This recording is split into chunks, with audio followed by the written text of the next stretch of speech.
नामी किस्त। तुम्हें अपनी हरकत पे पछतावा नहीं होगा, डोंट वरी। मुंसिफ ने मोमिन के कंधे को तसल्ली के अंदाज में दबाया। वो दोनों कार में बैठ गए।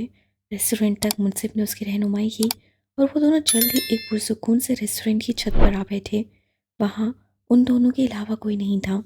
मुंसिफ ने खूब सोचकर ये इरादा किया था कि दादी के बताए मालूमात के मुतालिक उसे सबसे पहले मोमिन को आगाह करना चाहिए। वो एक निहायत सुलझा हुआ समझदार मर्द नजर आता था। आगे के हवाले से मुंसिफ को सिर्फ वही बेहतर रहनुमाई दे सकता था। तभी मुंसिफ ने उसे पिछली रात की तमाम बातें धीरे धीरे गोशगुजार करना शुरू की, जो मोमिन के लिए भी उतनी ही हैरत अंगेज साबित हुई जितनी मुंसिफ के लिए थी, और जिनके असर से वो अब तक नहीं निकला था। ये सब बहुत अजीब है मुंसिफ। मोमिन फौरी तौर पर जैसे कुछ भी कहने के काबिल नहीं रहा था। जहन में बेक वक्त बहुत सारे मामलात चलने लगे, बहुत से सवालात। मुंसिफ, फिर दादी ने वसीला की शादी यहाँ क्यों होने दी? वो तो उन लोगों की जहनीत। दादी इस मामले में बेकसूर हैं क्योंकि उन्होंने आखिरी दिन तक जिद्दोजहद की कि आप लोगों को रोक दें, लेकिन उन सब ने दादी की आप लोगों तक रसाई ही नहीं होने दी। ओह हाँ, दादी तो शादी में भी शरीक नहीं हुई थी। उन्होंने कहा था वो बीमार है। मोमिन अब साथ साथ सोच रहा था। मुंसिफ, मुझे तो अब भी कुछ ठीक नहीं लग रहा। जाने वसीला के साथ गुजरे 5 माह में क्या सलूक हुआ, लेकिन वो फिर अटक गया। वसीला की अपनी अम्मी से बाकायदगी से बातचीत होती थी। वो तो बहुत मुतमिन थी। उफ, मुझे कुछ समझ नहीं आ रहा। और अब ये तुम्हारा मामला।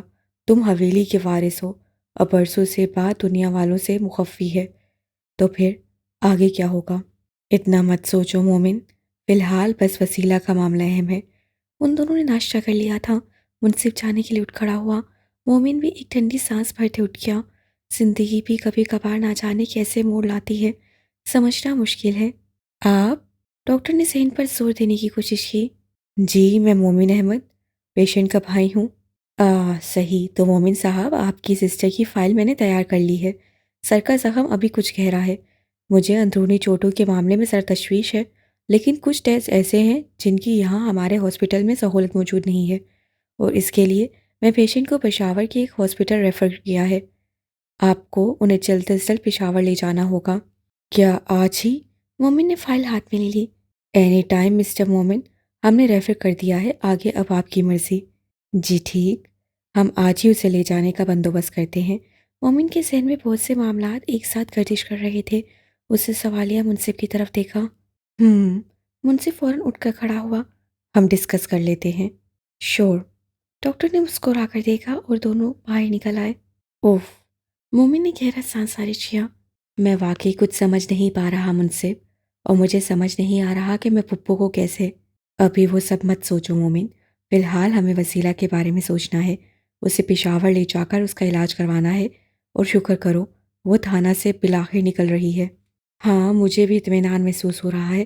पिछले कई घंटों से हम यहाँ दुश्मनों के बीच बैठे उनकी मेहमान नवाजी का एहसान ले रहे हैं, जो कि अब मेरी बर्दाश्त से बाहर है।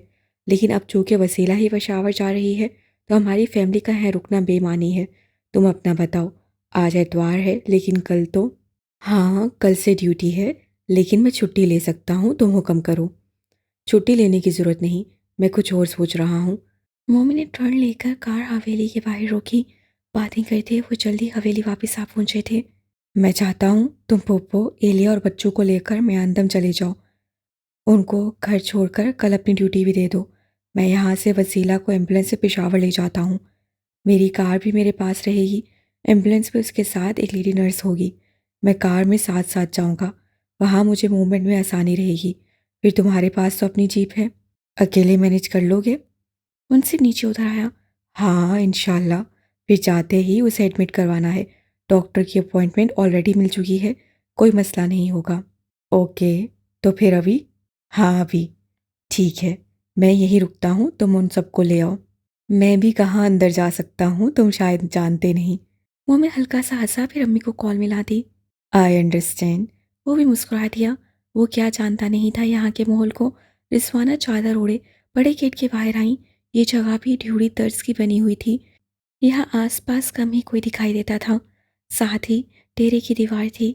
आ गए बेटा, वसीला कैसी है? जी पुप्पो, वो ठीक है। दरअसल डॉक्टर से अभी बात हुई है, उसने कुछ वो टेस्टों वगैरह के लिए वसीला को पेशावर रेफ़र किया है। आज ही 4 बजे के करीब चेकअप है। ओह! कोई परेशानी की बात? उनका चेहरा ही उतर गया। अरे नहीं फूफो, यहाँ थाना में सहूलत नहीं है इसलिए। और कोई बात नहीं। आप फ़िलहाल तैयार हों मेयानदम जाने के लिए। मैं वसीला को पेशावर ले जा रहा हूँ। आप मुनसिब के साथ घर वापस जाएँ। मुझे वसीला के साथ रहना है और हम किसी गैर के साथ कहीं नहीं जाएँगे। उन्होंने बिना लिहाज एक कड़ी नज़र मुनसिब पर डाली। शहनाज के रोने धोने से पता चला था कि मुनसिब ने हॉस्पिटल में पुलिस बुलवाई थी। अरहम की शिकायत दर्ज हुई वगैरह। मुनसिब गैर नहीं। मोमिन जज्बाती अंदाज में आगे बढ़ा, लेकिन मुनसिब ने उसकी कलाई थाम कर उसे रोका। तनबीही नज़र में इशारा किया, जिस पर मोमिन ने एक सांस खींचा। आप कुछ नहीं जानती फुप्पो। बिलावजह शहनाज ताई और अरहम के झांसे में मत आए। मैंने आपको वसीला के हालात के मुतालिक बहुत कुछ बताना है, लेकिन अभी मौका नहीं है। आप बस घर वापसी की तैयारी करें और अगर आप मेरे साथ आना चाहती हैं तो ओके। मैं एलिया और बच्चों को मुनसिब के साथ भेज देता हूँ और नहीं नहीं, ऐसे कैसे? रिजवाना अपनी सीधी तबीयत और मिजाज के बायस फ़ौरन रद्दअमल दे बैठी थी। इस बार मोमिन और मुनसिब की ऐसी संजीदा सूरत हाल में भी एक साथ हंसी छूट गई। मोमिन के लिए मुनसिब की सगी बहन को उसके साथ अकेले भेजने में भला क्या प्रॉब्लम हो सकती थी, लेकिन फुप्पो ये बात नहीं समझ सकती थी। फिर एलिया को भी अभी कुछ पता नहीं था। उसे लहजा संजीदा किया। बस आप अभी निकलें फुप्पो, और इतना समझ लें कि इस जगह को जल्द से जल्द छोड़ने में ही वसीला और हम सब की भलाई है। हम आते हैं। वो इस बार बिना कुछ कहे अंदर चली गई। सॉरी यार वो। मोमिन ने कुछ कहने की कोशिश की, लेकिन मुनसिब ने हाथ उसके शाने पर रख कर रोक दिया। माँ है मेरी, कहने दो, एक साथ सारे लाड उठवाऊंगा। वो हंसिया और मोमिन ने बेहास से आगे बढ़कर मुनसिब को गले से लगा लिया। मुझे यकीन नहीं आ रहा मुनसिब, तुम मेरे सगे फुफोजाद मेरे भाई हो, और मैं इतने साल अकेले इन ढेर सारी औरतों के चुंगल में एक भाई एक दोस्त की कमी महसूस करता रहा। अब मैं आ गया हूँ ना, और फिक्र ना करो, मैं भी 2 अदद खवातीन समेत आया हूँ। तुम्हारे घर की रौनक में कोई कमी नहीं आएगी। वो बात को लाइट लेते उसका कंधा थपक रहा था। एन उसी वक्त एलिया रीपा को लिए बाहर निकली तो मोमिन को निहायत मोहब्बत से मुनसिब से पकड़ के देखा। मोमिन के चेहरे पर इस समय इतनी मोहब्बत, इतनी अपनायत थी कि वो हैरत से देख कर रह गई। पिछले कुछ घंटों से मुसलसल अम्मी के मुंह से मुनसिब की बुराइयां सुन रही थी। उसी की वजह से उन्हें वसीला के ससुराल में शर्मिंदा होना पड़ा था। अम्मी के नज़दीक वो रिश्ते से इनकार किए जाने की दुश्मनी निकाल रहा था। 1 मिनट। उसे छोड़कर एलिया के नज़दीक आया, जो उसकी गाड़ी की तरफ बढ़ रही थी। इधर नहीं एलिया, वहाँ मुनसिब की जीप में बैठना है। अच्छा। वो उसे ताज्जुब से देख रही थी। मोमिन ने उसे और अम्मी को पीछे बैठने में मदद दी। मुनसिब ने फ़ौरन ही ड्राइविंग सीट संभाल ली। मेमूना का घर रास्ते में पड़ता था। मुनसिब ने तय किया कि जीप बाहर रोक कर वो बस खड़े खड़े उसे खुदा हाफिज़ कहेगा, और मज़ीद दिल में ये इरादा किया कि कुछ दिनों तक मेमूना और अनीस को म्यांदम बुलाकर उन सबके सामने वो हकीकत खोलेगा जिससे अंदर ही अंदर शदीद तूफ़ान बर्पा कर रखा था। ना जाने सब कुछ कैसे होगा। मालूम नहीं वो शाम धुंधली धुंधली सी थी या मुनसिब की आंखों के सामने कोई चादर तन रही थी। वो रुमाल से आंखें मसलता अपनी जगह छोड़कर बाहर निकल आया। दिल भी एकदम मुस्तरब और बोझल हो गया था। कुछ देर पहले उसे पेशावर से मोमिन की कॉल आई थी। वसीला और उसे पेशावर में तीसरा दिन था। उसके सीटी स्कैन होते रहे थे। सर के सहम की बैरूनी बैंडेज वगैरह भी हुई थी। सहम अब बढ़ रहा था। वसीला के सर की चोट दरमियान से जरा दाएं हाथ की तरफ लंबाई रुख पे थी। आज डॉक्टर ने हतमी रिपोर्ट के साथ वसीला को हॉस्पिटल से डिस्चार्ज कर दिया था। मोमिन ने बताया था कि वसीला को पिछले रोज़ मुकम्मल होश आ गया था। बज़ाहिर वो नॉर्मल दिखाई देती है।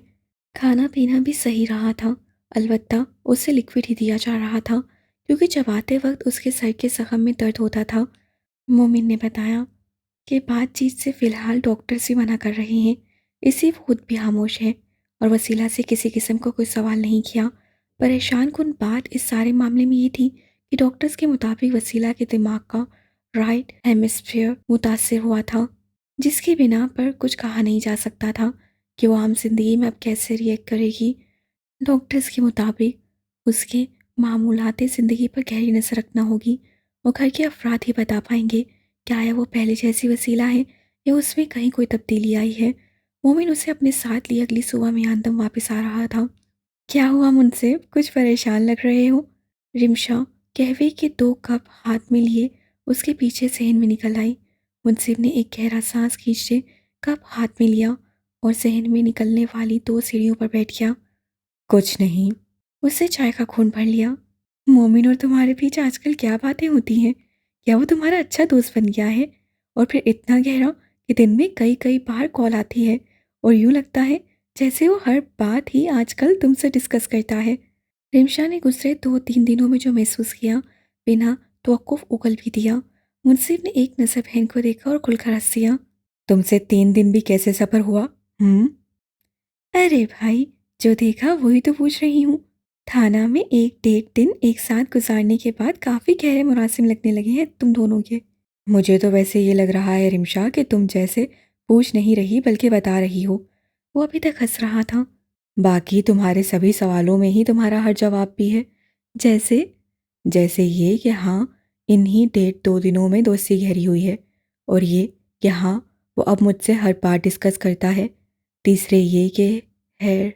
उसे सर झटक कर खुद को कुछ और कहने से रोका। तुमसे मुझे ये कहना था कि मेमूना को कॉल करके कुछ दिनों के लिए यहाँ बुला लो। साथ अनीस भी हो तो ज़्यादा बेहतर है। क्यों, हैरियत तो है? हाँ, सब हैरियत है। और कल वसीला भी पेशावर से लौट रही है।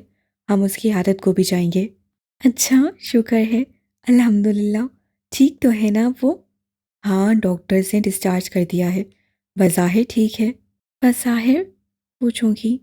हाँ, मतलब फ़िलहाल तो यही आसार हैं। आगे भी सब हैरियत रहे। असल में सर का ज़ख्म है तो डॉक्टर्स को खदशा है कि दिमाग पर कोई असर ना हुआ हो। अल्लाह रहम, ऐसा कुछ नहीं होगा। और हाँ, मेरी मेमूना से बात करवा देना। वो और अनीस अगर गाड़ी में आए तो दादी को साथ लेते आएं। उनका वहाँ रहना भी फ़िलहाल ठीक नहीं है। वो खुद भी यहाँ आना चाहती हैं। बाकी अरहम वगैरह अगर आड़े आने की कोशिश करें तो अनीस को थाना के एएसपी साहब का नंबर नोट करवाऊंगा। दादी उससे खुद बात करके कह देंगी कि उन्हें उनकी बीमार पोती से मिलने से रोका जा रहा है। यार बख्श दो बेचारों को। क्यों अच्छे भले लोगों के साथ पुलिस वाला बर्ताव किए जा रहे हो? रिमशा लापरवाही से हंसी। बख्शने वाला तो अब मैं बिल्कुल नहीं। इनके खाते तो समझो खुले ही अब हैं। वो हाली कप लिए फौरन अंदर जाने के लिए उठ खड़ा हुआ। दिल एक नई नई खबर के एहसास से फिर भारी, दर्द से पुर और ना जाने क्या क्या। वो सर झटक कर अंदर बढ़ गया। ऐसा मेरी ही लाइफ में क्यों होना था? ये सवाल अंदर से उठा और शायद उसके जीते जी पीछा छोड़ने वाला नहीं था। वसीला का बेड रिजवाना ने उसके आने से पहले अपने कमरे में लगवा लिया था। मोमिन ने वसीला की आमद से पहले ही उन्हें फ़ोन पर बता दिया था कि वसीला को अब उन्होंने अपने पास ही रखना है और अगर हम और ताई अच्छा बनने का ढोंग करते पीछे मिलने आए भी तो उनकी किसी बात में नहीं आना। बाकी उसे पूरा यकीन था कि वसीला जल्द ही जब खुद बात करने के काबिल हो जाएगी तो उसका एक बयान ही काफ़ी होगा वसीला को उन सब से दूर करने के लिए। अलबत्ता मुनसिब के मौजू पर बोलने के लिए मोमिन को बहुत हिम्मत दरकार थी। ना तो वो बात कॉल पे करने की थी, ना ही बिना मौका मोहल देखे कहने की। इसलिए पहले वसीला का मामला अहम था और इधर दूसरी जानिब बाबा की तबीयत भी इस्लामाबाद में बहुत बेहतरी की तरफ मुआइल थी। डॉक्टर ने दवाइयों कुछ थेरापी वगैरह तजवीज़ की थी। 2-3 रोज़ में उनकी भी वापसी थी। एहसन खुद उन्हें छोड़ने आया था। वो सुनो। मम्मी ने जाती हुई एलिया को कुछ झिझक कर आवाज़ दी। वसीला को घर वापस आए 3 घंटे हो चुके थे। सफ़र की थकावट बहुत थी, इससे वो आते ही सो गई थी। रिजवाना उसके आराम की खातिर नुसरत के कमरे में चली गई थी। सोचा जब उठ जाएगी तब आराम से उसके पास बैठकर हाल अहवाल करेंगी। अपनी बच्ची को आज महीनों बाद ढेर सारा प्यार करेंगी। ना जाने कितनी बातें सोची थी वसीला से करने के लिए। वो दिल ही दिल में सोचती जाती और मुस्कुराती जाती। जी, वो जाते जाते वापस पलट आई। हो सकता है आज किसी वक्त मुंसिफ और उसकी सिस्टर वसीला की आदत को आए। अच्छा अच्छा। वो फिर पलट गई। रुको यार। मम्मी ने झुंझला कर उसकी कलाई थामी और वो चूंकि जा रही थी तो अचानक पकड़ने पर खिंची चली आई। मोमिन ने कंधे से थामकर सीधा खड़ा होने में मदद दी। चेहरे पर अलबत्ता गुस्सा था। दौड़ी क्यों जा रही हो? मैंने क्या ये कहने के लिए रोका था? सॉरी। वो नीचे देखने लगी। मैंने महसूस किया है कि फुप्पो का रवैया उन लोगों के साथ अच्छा नहीं होता। वो शायद मुंसिफ को इस सब की वजह समझती हैं। मतलब कि वो जो शिकायत की रिपोर्ट हमने वसीला के ससुराल के खिलाफ लिखवाई? जी। वो अब आराम से सुन रही थी। मैं चाहता हूँ तुम ज़रा उनकी आमद से पहले पुप्पो को थोड़ा समझाओ कि एक तो मुनसिब का उसमें कोई लेना देना नहीं, शिकायत मैंने दर्ज करवाई थी। दूसरे, उनके साथ अच्छे अंदाज में पेश आना है। मुनसिब मेरा बहुत अच्छा दोस्त बन चुका है। अगर पुप्पो ने कोई ऐसा वैसा जुमला बोल दिया तो मेरे लिए बहुत एम्बैरसिंग होगा। जी, और रिमशा भी मेरी बहुत अच्छी दोस्त है। अम्मी तो बाकायदा उससे मिलने पर मुझे झाड़ पिलाती रही हैं। एलिया ने अपना दुखड़ा रोया तो मोमिन को हंसी आ गई। तो ठीक है, अब तुम ही मामलात को सुलझा भी आओ। मेरी बात वैसे तो ना मानती, आपका हवाला दूंगी तो कभी नहीं टालेंगी। क्यों? दामाद का रोब है इसलिए? मोमिन का मूड अच्छा हुआ। आजकल एलिया की मौजूदगी ना जाने क्यों अच्छी लगने लगी थी। वो नजरों से ओझल होती तो वो उसे ढूंढता फिरता। पिशावर के 3 दिनों में सबसे ज़्यादा उसे एलिया की मौजूदगी को मिस किया था। लेकिन अभी वो ये बात एलिया से तो क्या, खुद अपने आप से भी खुलकर नहीं कह पाया था। हाँ, बस किसी बहाने उसको रोककर लंबी बात करना एक बेख्तियारी अमल था। हत्ता कि वो खुद भी ये समझता था कि उसे रोकना और बात करना ज़रूरी था, इसलिए रोका। जी, वो तो नहीं पता। एलिया नजरें नहीं मिला पाई। मोमिन का खुद को दामाद कहना उसे शर्म दिला रहा था, जिससे बचने के लिए थूक निकलकर लहजे को नॉर्मल रखने में कोशां थी। वो आपसे बहुत प्यार करती हैं, उससे कहकर फौरन ही बाहर गिरा ली। और प्यार सुनकर मोमिन का दिल बेहासा बहुत बेढंगे अंदाज में धड़का था। गला खुश्क हुआ और दिल से एक अजीब सी ख्वाहिश, वो भी पहली मर्तबा, बाकायदा एक जुमला, एक सवाल बनकर निकली। क्या ये लफ्ज़ कभी ज़िंदगी में वो एक दूसरे के लिए भी इस्तेमाल कर सकते हैं? और फिर घबरा कर सर झटकते वो बाहर निकल गया। ना जाने कैसा बेतुका का ख्याल आया था, वो भी उसके दिल में, एलिया के लिए। नहीं नहीं, यूं ही मैं भला उसके लिए इस तरह के जज्बात। उसे खुद अपनी तसल्ली के लिए बाकायदा सरनफी में हिलाया। मुंसिफ जब रिमशा को लेकर वसीला की आदत को आने लगा तो तानिया ने भी साथ चलने की इजाज़त मांगी। मुंसिफ को क्या एतराज़ हो सकता था, वो तानिया को अपने साथ ले आया। एलिया को उनकी आमद का पहले से इल्म था। अम्मी को एलिया ने मोमिन की नाराज़गी का हवाला देकर समझा दिया था कि वो उनके सामने अपनी नागवारी कभी जाहिर नहीं करेंगी। रिजवाना वैसे ही वसीला की वजह से चुप चुप सी थी। उन्होंने बिना कोई तबसरा किए एलिया की बात सुनी। उन्हें लगातार एक ही फिक्र सताई जा रही थी कि वसीला अभी तक इतनी खामोश क्यों थी। और ऐसा नहीं था कि उसे चुप लग गई थी, उससे पानी मांगा था, सर दर्द की गोली मांगी थी, लेकिन वो बहुत सहमी हुई सी लगती थी। हालांकि अब तो वो अपनों में आ गई थी, वो भी इतने अरसे बाद। अपनों को देखकर उसके चेहरे पर कम से कम रौनक तो दिखाई देती। जाने उसकी नज़रों में एक खौफ क्यों नजर आता था। रिमशा और तानिया अंदर आई तो ज़्यादा वक्त रिजवाना आंटी और एलिया के साथ ड्राइंग रूम में गुजारा। वसीला तब भी आराम कर रही थी। मोमिन और मुंसिफ बाहर लॉन में बैठ गए। एलिया ने थोड़ी ही देर में महसूस कर लिया कि अम्मी उन दोनों के साथ बहुत नॉर्मल अंदाज में वसीला की बीमारी का हाल अहवाल दे रही थीं। वो यहाँ से तसल्ली होने पर किचन में आ गई। चाय बनाकर 2 ट्रे तैयार की। रिमशा और तानिया को खुद सर्व करके वापिस किचन में आई और मोमिन को कॉल मिला दी। जी, वो चाय ले जाएं। हम घर के बाहर वाले लॉन में बैठे हैं, ले आओ। मोमिन का लहजा एकदम नॉर्मल था। एलिया को सख्त ताज्जुब हुआ। मोमिन पर्दे वगैरह के मामले में उसे काफ़ी सख्त नजर आया था और मुनसिफ के मामले में तो अम्मी का रवैया भी देख चुका था। वो हरगिज़ से तवक्का नहीं कर रही थी कि उसे चाय लाने को कहेगा। आप अगर आ जाते तो? वो झिझक गई। आ जाता हूँ। वो हल्का सा मुस्कुरा कर रह गया और कुछ ही देर गुजार के किचन में उसके पास मौजूद था। अब इतना एहतमाम किया है तो सर्विंग भी खुद करनी चाहिए। वो बहुत हल्के फुल्के अंदाज से मुस्कुरा रहा था। एलिया को हाक समझ नहीं आ रहा था, आखिर वो उसे सामने लाने पर मिसर क्यों था। मैं साथ हूं ना। उसे बागौर देख रहा था। एलिया ने घबरा कर सर इस बात में हिलाया। तो आओ हम दोनों ले जाते हैं, मुंसिफ तुमसे मिलना चाहता है। मुझसे? क्यों? वो फिर उसे घबरा कर देख रही थी, लेकिन मोमिन एक ट्रे लेकर आगे बढ़ गया। एलिया ने दुपट्टा दुरुस्त करके बाकी सामान उठाया और उसके पीछे पीछे लॉन में आ गई। उनके दोनों घरों के गेट के सामने वाली जगह भी घर के एरिया में आती थी। वहां बाड़ लगाकर ओपन लॉन बनाया गया था, जिसके बीचों बीच रास्ते 2 दरवाजों की तरफ जाते थे। मुंसिफ उसे देखकर मुस्कुराते हुए अपनी जगह से उठा था। एलिया ने झुककर ट्रे मेज पर रखी और सर पर एक हाथ महसूस करते हैरत से ऊपर देखा। मुंसिफ ने उसके सर पर हाथ रखा था। वो उसे ऐसी अपनायत भरी नरम निगाहों से देख रहा था कि एलिया के लिए नजर हटाना मुश्किल हो गया। किसी का सर पे हाथ रखकर इज्जत देना उनके यहाँ बहुत एहतराम और कदर की निगाह से देखा जाता था, खसूसन जब रिश्ता बहुत तकद्दुस भरा हो। बैठो। मोमिन ने एलिया को इशारा किया तो वो फिर हैरान हो गई। चाय नहीं बनाओगी? मोमिन हंस रहा था। वो छीन कर चाय निकालने लगी। एलिया, आप वसीला से कितने साल छोटी हैं? मुंसिफ ने चाय लेते अंदर से उभरता सवाल पूछ भी लिया। जी, मैं आप ही से 7 साल छोटी हूँ। ओह, फिर तो मेरा आप कहना बिल्कुल जायज़ नहीं। उससे कुछ ऐसी बशाशत से बेहद सा कहा कि मोमिन का खैखा निकला। हाँ बिल्कुल, तुम कहना चाहिए। मोमिन ने इजाफा किया और एलिया की रंगत हल्दी पड़ने लगी। ये वही मोमिन थे जो कामरान की हैरत पर पूरी तरह दब गए थे। उस वक्त कामरान भी उसकी कम उम्री में दिलचस्पी ले रहा था और अब मुंसिफ ने तो बाकायदा उसकी उम्र ही पूछ ली थी। लेकिन ये मोमिन का बेफिक्रापन। क्यों बेचारी को परेशान कर रहे हो? मुंसिफ ने हंसकर एलिया का चेहरा देखा। उसे वाकई मोमिन की शौखी कतई समझ नहीं आ रही थी। मोमिन का मतलब है कि फिर तो आप मेरी छोटी बहन हुई और छोटी बहन को तो तुम कहना चाहिए।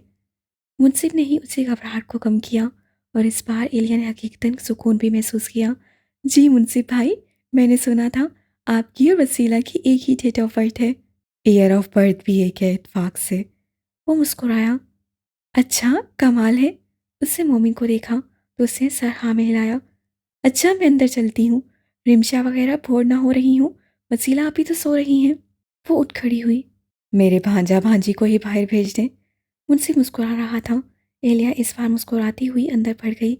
समझ गई कि मोमिन ने मुनसिफ से बहुत गहरी दोस्ती बना ली है और अब उसी मुनासबत से मुनसिफ उसे बहन के रिश्ते में बांध रहा है।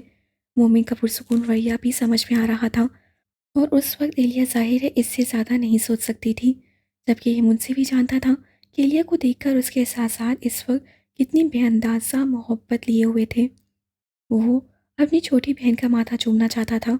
उसका चेहरा हाथों में लेकर देर तक उसके नए नक्श निहारना चाहता था। लेकिन है, जब अंदर बैठी माँ की वो ज़्यारत तक हासिल नहीं कर सका था तो ये हसरत तो उसके मुकाबले में कुछ कम थी। यह दर्द अलबत्ता बहुत देर तक अंदर ही अंदर फैलता और सताता रहा कि अपनी बड़ी बहन को मिलने से पहले ही खो चुका था। लेकिन ये बात वो मोमिन से नहीं कह सकता था। तहरीम के जाने का दर्द उसे अपनी माँ से बांटना था और उन्हीं से सुनना था। तौफीक और नुदरत की आमद वसीला के पेशावर आने के 2 दिन बाद हुई। तौफीक अपने इलाज अपनी हालत से बहुत मुतमिन लग रहे थे। वसीला को देखकर अलबत्ता दोनों को ही बहुत परेशानी हुई थी। 2 रोज़ हुए सब उसे खामोशी से देख रहे थे। फिर दवाओं का असर था कि तकरीबन तमाम वक्त वो सोती ही रही थी। आज तीसरे दिन जबकि सभी अफराद खाना मौजूद थे, वसीला भी बड़ी देर से जागी हुई थी। रिजवाना अपने कमरे में वापस आ गई थी। वसीला की वापसी के बाद उन्होंने आज अपना बिस्तर दोबारा संभाला था। फिर नुसरत और तौफीक भी अपने कमरे में आ गए थे। कैसी है मेरी बेटी? रिजवाना ने उसका गाल प्यार से अपने हाथ से सहलाया तो वो पीछे हटते दीवार से लग गई। रिजवाना को देखकर उससे खौफ से टांगें समेट ली थी और अपने बाजू अपने घुटनों के गिर लपेट कर खुद को जैसे बचाने की कोशिश की। क्या हुआ वसीला? तबीयत तो ठीक है? उन्हें वहम हुआ कि शायद वसीला को बुखार था, लेकिन माथा छूने पे टेम्परेचर नॉर्मल ही लगा। कुछ चाहिए बेटा? वो उसके पलंग के किनारे बैठी तो वसीला छलांग लगाकर बेड से उतरी और छलांग लगाने से उसकी एड़ी जब पक्के फर्श पर प्रेशर से लगी तो दर्द सनसनाता हुआ सर की चोट तक पहुंचा और वो सर थामे बेख्तियार नीचे बैठती गई। अलग से करा भी निकल गई। वसीला, ध्यान से बेटा। मोमिन, नुदरत। वो इतनी परेशान हो गई कि भागकर दरवाजे में आई। क्या हुआ फुप्पो? मोमी शायद नज़दीक ही कहीं था, फौरन सामने आया। देखो तो वसीला के सर। वो पलटकर उसे मुतवज्जा करने लगी। और ये क्या? वो भागकर कमरे में आई। वसीला अपनी जगह से उठकर पलंग के क्रोन के पीछे ज़मीन पर नीचे छुपने की कोशिश कर रही थी। इससे क्या हुआ? मोमिन, ये क्या कर रही है? ये डर क्यों रही है और चुप क्यों रही है? रिजवाना की तबीयत उसकी हालत देखकर खैर होने लगी। फुप्पो, आप प्लीज़ यहाँ बाहर कुर्सी पर बैठे, मैं देखता हूँ। उसे ज़बरदस्ती फुप्पो को बैरूनी कुर्सी पर बिठाया और वसीला की तरफ बढ़ा। उठो वसीला, शाबाश, यहाँ ऊपर बैठो। उसे झुककर उसका बाजू थामा और खड़ा होने में मदद दी। इस बार वसीला भी उठकर खड़ी हो गई और मोमिन की मदद से अपने पलंग पर यूं नॉर्मल अंदाज से बैठ गई जैसे हुआ ही कुछ नहीं। क्या हुआ? डर क्यों गई थी? वो मुस्कुराते हुए उसके सामने बैठ गया। नहीं बस, सर कुछ चकरा रहा था। उसे मुस्कुराने की कोशिश की। इधर उधर छलांगे जो लगाती फिरोगी सर तो चकराएगा। अभी जख्म मुकम्मल ठीक नहीं हुआ वसीला। आप मुझे इधर क्यों लाए हैं? उसे झिझक कर सर उठाया, अटक अटक कर सवाल किया और फिर नजर घबरा कर हटा ली, जैसे ये जुमला कहने के लिए बहुत हिम्मत की हो। मोमिन ने रुक कर उसके जुमले पर गौर किया। बात तो वाज़िया थी, लेकिन उसकी समझ में नहीं आई। मतलब? उसे लहजा नरम के रखा। हम हॉस्पिटल से क्यों आ गए? वो सर झुकाए पूछ रही थी। वो इसलिए मेरी प्यारी बहन क्योंकि तुम अब बिल्कुल ठीक हो। बस ये सर का बैरूनी जख्म यहीं नज़दीकी क्लिनिक से चेक करवाते रहना है। आपका अपना घर कहाँ है? वो फिर पूछ रही थी। ये मेरा ही घर है। मोमिन ने उसका सवाल सुनकर पहला खौफ का हुश सांस अंदर खींचा, लेकिन जवाब बड़े तहम्मुल से दिया। इतना ज़रूर समझ में आ गया कि उसे वसीला को बागौर सुनकर अच्छी तरह समझ कर ही आगे बढ़ना है। मालूम नहीं वो इतना अलग क्यों बिहेव कर रही थी। तो आप पहले कहाँ थे? वसीला ने इस बार सर उठाकर पूछा तो उसकी पलकें पानी से भरी थीं, बस झलक पड़ने को तैयार। मोमिन ने इस बार भी बड़े गुस्से से उसे सुना। असल में तुम चित्राल में थी वसीला, और हम सब यहाँ म्यांदम, और अब तुम भी म्यांदम वापस आई हो। मोमिन की समझ नहीं आ रहा था कि वो उसे उसके अपने ही घर के मुतालिक बताने पर क्यों मजबूर हुआ था, लेकिन उसके सवाल पर अब और कहता भी क्या। अच्छा, अभी तुम अपने दिमाग पे ज़्यादा जोर मत दो और अच्छा सा नाश्ता करो। 3 दिन हो गए लिक्विड पर गुजारा है, आज कुछ सॉलिड होना चाहिए। तुम बताओ, पराठा खा लोगी या फिर स्लाइस दलिया वगैरह? मोमी ने अपने अंदर ऊपर से जासूस को पीछे धकेलते वसीला की सेहत के मुतालिक सोचा। उसे वसीला को ज़हनी दबाव से बचाना था, इसलिए न खुद कोई सवाल करना चाहता था, ना ही ये चाहता था कि वसीला बिलावजा की सोचों में पड़कर उससे कोई सवाल करे। या फिर कुछ और, तुम सोचो। स्लाइस और चाय। उससे भी इस बार मुस्कुरा कर देखिया, जैसे भूख चमक उठी हो। मोमिन दिल में शुक्र करता उठ खड़ा हुआ। ओके, मैं नाश्ते का कहता हूँ, तुम आराम करो। वो उसे लेटने की तनबियाँ करते बाहर निकल आया, एलिया से नाश्ते का कहकर, और खुद ऑफिस की तैयारी करने के लिए कमरे की तरफ बढ़ गया था। वसीला के खातिर उसे 3 दिन की छुट्टी लेना पड़ी थी, आज से बैंक जाना ज़रूरी था। वसीला का नाश्ता है। नुदरा ने ट्रे में स्लाइस, जैम, अंडा और चाय देखकर एलिया को देखा। वो नैपकिन से हाथ साफ करके अब ट्रे उठाने ही वाली थी। जी मामी, आप ही ने खुद स्लाइस और चाय खाने की फरमाइश की है। अच्छा तो लाओ, मुझे दो, मैं अभी तक उससे मिली भी नहीं। रात बस कमरे में झांका तो सोई हुई मिली। उसे तुम्हारे मामू का हाल अहवाल भी दे आती हूँ। जी मामी ठीक है, मैं फिर ज़रा मोमिन को रवाना कर दूँ। वो नुदरत से पहले ही किचन से बाहर निकल गई। मम्मी ने नाश्ता कर लिया था, अब बस जाने की तैयारी में था। इधर नुदरत ट्रे उठाकर वसीला के कमरे में आई तो वो सामने पलंग के किनारे बैठी अपने नाखूनों को कुरीद रही थी। अस्सलाम वालेकुम। नुदरत ने शौक भरी आवाज़ में वसीला को मुतवज्जा किया तो उसे चौंक कर सर उठाया। ट्रे हाथ में लिए आज वो उसे मुस्कुरा कर देख रही थी, और ये हंसी यूं ही नहीं हो सकती। वसीला ने परेशानी से थूक निकला। दिल की धड़कन नहायत जोरदार और काबू से बाहर मालूम हुई। वो एक बार फिर भागकर पलंग के पीछे जा बैठी। नुदरत ने वसीला को ऐसे रद्दमल देखा तो पहले पहल पूरी तरह बौखलाई, लेकिन फिर ट्रे मेज़ पर रखकर फौरन उसकी जानी पड़ी। अरे बेटा क्या हुआ, घबरा क्यों गई? उठो मेरी जान, यहाँ बैठो। वो उसे बाजू से थाम कर पलंग की तरफ ले आई। वो डरते डरते बैठ तो गई, लेकिन अभी तक डरी डरी नजरों से नुदरत को देख रही थी। लो नाश्ता करो। उन्होंने प्लेट आगे की, लेकिन वसीला ने सर नफ़े में हिलाते प्लेट को पीछे किया। आंखों से आंसू बह रहे थे। रिजवाना सुबह सवेरे वसीला के जागने से पहले ही बच्चों के कमरे में चली गई थी, क्योंकि एलिया नाश्ता बनाने किचन में आ गई थी। अब जो कमरे में वापस आई तो वसीला को बेहद घबराया हुआ देखा। क्या हुआ? उन्होंने नुदरत को देखा, जबकि दूसरी तरफ वसीला की नज़र रिजवाना पर पड़ी तो वो भागकर कमरे से बाहर निकल गई। इसको क्या हुआ?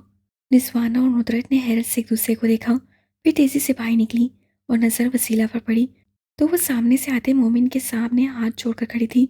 भाई मुझे वापस ले चलो, मुझे अस्पताल। वो कांप रही थी।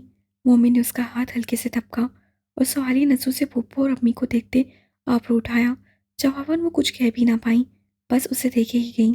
ओके, ले चलूँगा, अभी तुम कमरे में आओ। रास्ता बनाते उसे कमरे में ले आया। इस दौरान उसे महसूस किया कि वसीला अपनी अम्मी और उसकी अम्मी को देखकर पूरी तरह डर रही है। जितना वो दोनों करीब आती गईं, वसीला उनसे दूर होते बचकर कमरे में दाखिल हुई थी।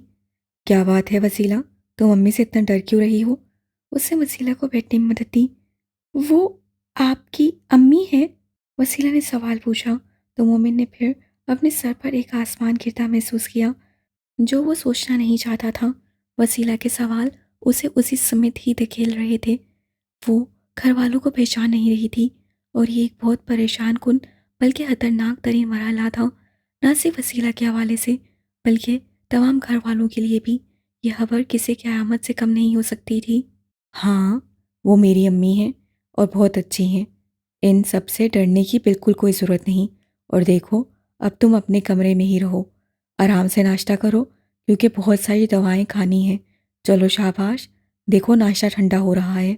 उन्होंने ट्रे उसके सामने पलंग पर रखी और वो भी सर हिलाकर ट्रे पर झुक गई।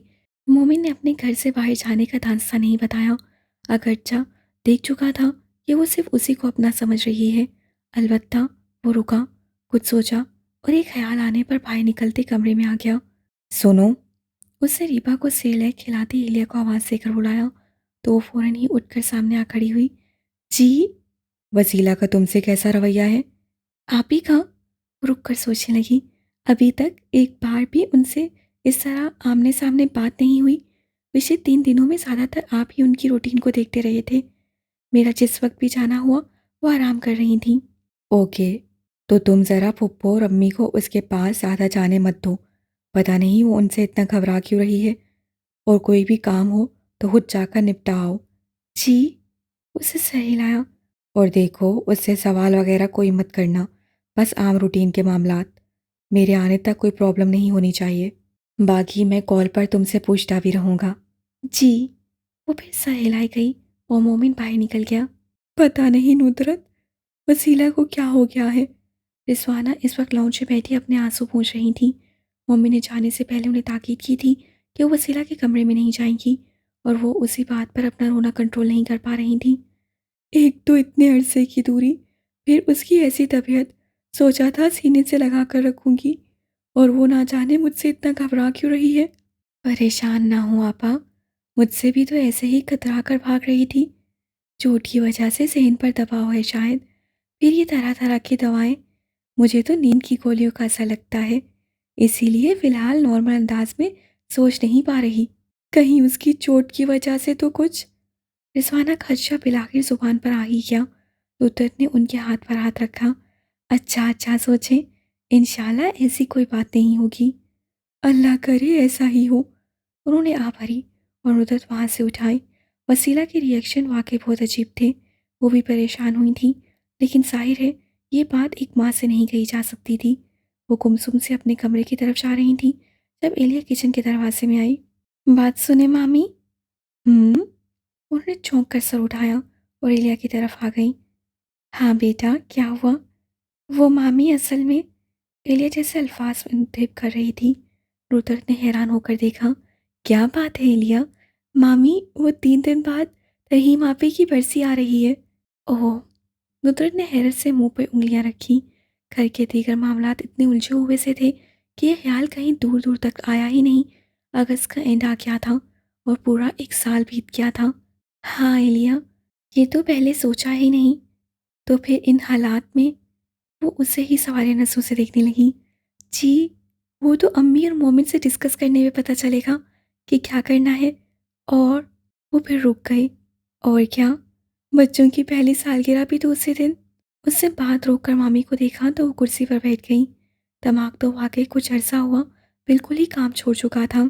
मुझे तो बिल्कुल ही किसी बात का होश नहीं था। हमारे मासूम बच्चे भी तो ऐन उसी दिन। उन्होंने सर झटका। अच्छा, मोमिन आ जाए फिर बात करते हैं। एक बात बिल्कुल समझ नहीं आ रही मुझसे कि वसीला घर की खवातीन से इतना क्यों डर रही है। डॉक्टर से डिस्कस किया तुमने? मुनसिफ उस वक्त मोमिन के साथ पिछली शाम की तरह लॉन ही में बैठा हुआ था। वो ऑफिस में बैठा था जब मोमिन ने कॉल पर कहा कि वो उससे मिलना चाहता है और इसीलिए वो ऑफिस से निकलकर सीधा यहीं आ गया और इस वक्त अपनी वर्दी में ही था। नहीं, अभी डॉक्टर से कहने के लिए मेरे पास कोई तफसीली और हतमी रिपोर्ट नहीं है। मैं चाहता हूँ 1-2 रोज़ ज़रा ज़्यादा बेहतर तरीके से जज कर लूँ। तुम्हारे साथ कैसा रवैया है उसका? मुंसिफ ने चाय का कप उठाया। कुछ देर पहले ही एलिया चाय रख गई थी। मेरे साथ बिल्कुल नॉर्मल, जैसे पहले था, मेरी मौजूदगी में वो बहुत अच्छा महसूस करती है, बल्कि यूँ कहना चाहिए मुनसिब कि बहुत महफूज महसूस करती है। और यही बात परेशान भी करती है कि आखिर बाकी सबकी मौजूदगी से उसे क्या आदम तहफ़्फ़ुज़ महसूस होता है। आज सुबह मैं अम्मी और फूफो को मना करके गया कि वो सारा दिन वसीला के सामने नहीं आएंगी, क्योंकि सुबह सवेरे वो उन दोनों से डर गई थी। मैं लिया से कह आया था कि वसीला का ख्याल दिन भर वो ही रखेगी, लेकिन अभी मैं वापस आया तो एलिया ने बताया कि वसीला उससे भी डर रही थी और पर्दे के पीछे छुप गई थी। और जब वो कमरे से बाहर निकली तो वसीला ने भागकर अंदर से कुंडी लगा ली। सारा दिन ये सब परेशान रहे। वो तो मैंने जब वसीला को आवाज़ दी तब उससे चटखनी गिराई। तो तुम्हें क्या लगता है क्या वजह होगी? बिल्कुल नहीं समझ पा रहा। हाँ, बस इतना समझ में आ रहा है कि उसे घर की औरतों से कुछ प्रॉब्लम है, क्योंकि अभी मैं पापा को व्हीलचेयर में बिठाए वसीला से मिलवाने ले आया तो वो खामोशी और तवज्जो से उन्हें सुनती रही थी। तब तो वो एकदम पुरानी वसीला लग रही थी। पापा से भी वो ज़रा बराबर ना झिझकी ना घबराई। फिर तो वाकई एक दो दिन की ऑब्जर्वेशन का हाल तुम डॉक्टर से शेयर करो। मैं सोच रहा हूँ एक बार तुम भी वसीला से मिलो मुझसे, देखते हैं उसका क्या रद्द अमल है। मैं वो सोच में पड़ गया। लेकिन आंटी, मतलब अम्मी, वो कुछ गड़बड़ा सा गया। मोमिन हंस दिया। मुंशी की हालत पर भी आजकल उसे जी भर के तरस आता था, लेकिन फिलहाल वो उसके लिए कुछ नहीं कर सकता था। वो ऑलरेडी शिटी डिप्रेशन में थी। मुंशी वाला वाक़या तो हरगिज़ मामूली नौयत का नहीं था। वो मैं संभाल लूँगा, बस तुम आओ मेरे साथ, मैं कुछ ऑब्जर्व करना चाहता हूँ। वो फ़ौरन ही उठ खड़ा हुआ। मुंसिफ को भी मजबूरन उठना पड़ा। और ऐसा नहीं था कि वो वसीला से मिलना नहीं चाहता था, लेकिन उसके दिल की कैफियत आज महीनों बाद फिर कुछ अलग हो गई थी। वो उससे शर्मिंदा था, और इतना कि सामना करना भी दुश्वार था। मालूम नहीं वो उसे देखकर कैसे रिएक्ट करने वाली थी। वो एक गहरा सांस अंदर को खींचते मोमिन के पीछे पीछे चल दिया। वक्त जो कि दोपहर का था, घर में सब गालबन आराम कर रहे थे। मोमिन उसे साथ लिए अपने घर के एक कमरे के सामने आ गया। हल्का सा दरवाज़ा वाक़ के अंदर झाँका। वसीला अलमारी के दरवाजे में लगे आईने के सामने खड़ी अपने सर का जख्म देख रही थी। हाय स्वीट सिस्टर। मोमिन ने मुस्कुराकर हाथ हिलाए तो बुरी तरह चौंकी, और जो ही मोमिन पर नजर पड़ी तो हल्का सा मुस्कुरा दी। अस्सलाम वालेकुम। वालेकुम सलाम। भाई क्या हो रहा है? वो अंदर दाखिल हो गया, लेकिन मुंसिफ की हिम्मत नहीं हुई। जी बस कुछ नहीं। सर का जख्म ठीक लग रहा है? जी, आज तो रोटी चबाते हुए भी दर्द नहीं हुआ। अच्छा, गुड, अल्हम्दुलिल्लाह। मैं सोच रहा हूँ कि आज शाम को ड्रेसिंग करवा लें, यहीं किसी अच्छे क्लिनिक से। जी, जैसा आपको सही लगे। अच्छा, एक मिनट। वो मोमिन की समझ नहीं आया मुनसिफ का तारुफ कैसे करवाए। तभी बिना कुछ कहे दरवाजे में आया और उसे बाजू से थाम कर अंदर बुला लिया। ये मुनसिफ। उसे बस नाम लेने पे इत्तफा करते वसीला का रद्द-ए-अमल देखा, लेकिन उससे हल्का सा सर हिला दिया। बैठिए। वो आम अंदाज से मुस्कुराते मेज़बानी का फरीसा अंजाम देने लगी। मुनसिफ चुप करके बस देखे ही क्या। मोमिन से नज़र मिली तो आबरू उठाकर बोलने का इशारा किया। आपकी तबीयत अब कैसी है? मेरा मतलब है ये सर की चोट। जी आज तो बहुत बेहतर है। और ये चोट कैसे लगी थी आपको? उसे सोचकर पूछ ही लिया। जिस वक्त वसीला ने उलझन भरी नजरों से मोमिन को देखा। ये तो वो अपनी सफ़ेद पट्टी पर हाथ रखकर सोच में पड़ गई। फिर मुनसिफ को देखा। मालूम नहीं, मुझे याद नहीं आ रहा। अच्छा, कोई बात नहीं, आप आराम करें। मुनसिफ को लगा कि वसीला की ज़हनी हालत इस वक्त बहुत नाजुक है, उसे किसी मुश्किल में नहीं डालना चाहिए। उठ खड़ा हुआ, मोमिन की तरफ एक नज़र देखा और दरवाजे की तरफ बढ़ गया। इंस्पेक्टर साहब। वसीला ने पीछे से आवाज़ दी तो दोनों चौंक कर पलटे। अंदाज़े तहातुब कुछ अजीब ही था। आप उन औरतों को यहाँ से ले जाएंगे? किन औरतों को? वो बिना सोचे बेहद पूछ बैठा, लेकिन इस बार वसीला ने सर झुका लिया, जैसे बात करके खुद भी घबरा गई हूँ। फिर सर को नफ़े में हिलाने लगी। मुनसिफ ने परेशान होकर मोमिन को देखा। मोमिन को कुछ कुछ बात समझ में आ गई, लेकिन वजह अभी भी मालूम ना थी। जी मैं देखता हूँ। इस बार मुनसिफ मुबहिम जवाब देकर बाहर निकल आया। क्या लगता है मुनसिफ, वसीला से तुम्हारी मुलाकात कुछ अजीब नहीं रही? वो दोनों घर से ही बाहर निकल आए थे। बहुत अजीब मोमिन, तुम्हें अंदाज़ा भी नहीं कि मैं इस वक्त क्या क्या सोच रहा हूँ। यही हाल मेरा है यार, और मुझे समझ नहीं आ रहा था कि मैं किससे डिस्कस करूँ। इसीलिए आज तुम्हें वसीला से मिलवाया, क्योंकि तुम्हारे अलावा कोई नहीं जिससे खुलकर शेयर किया जा सके। वसीला के मेरी तरफ बहुत गिले, बहुत शिकायतें निकलती हैं, मेरा ख्याल था वो मुझे देखते ही मुझसे मुंह फेर लेगी, लेकिन उसके लिए मैं बिल्कुल एक अजनबी था। इस बात पर मज़ीद हैरत है मुझसे कि उसे तुमसे शिकायतें थीं, लेकिन वो तुमसे मुस्कुरा कर मिली। और अम्मी, फुप्पो और एलिया से जोश और मोहब्बत से मिलना था, तो उनसे वो घबरा और कतरा रही है।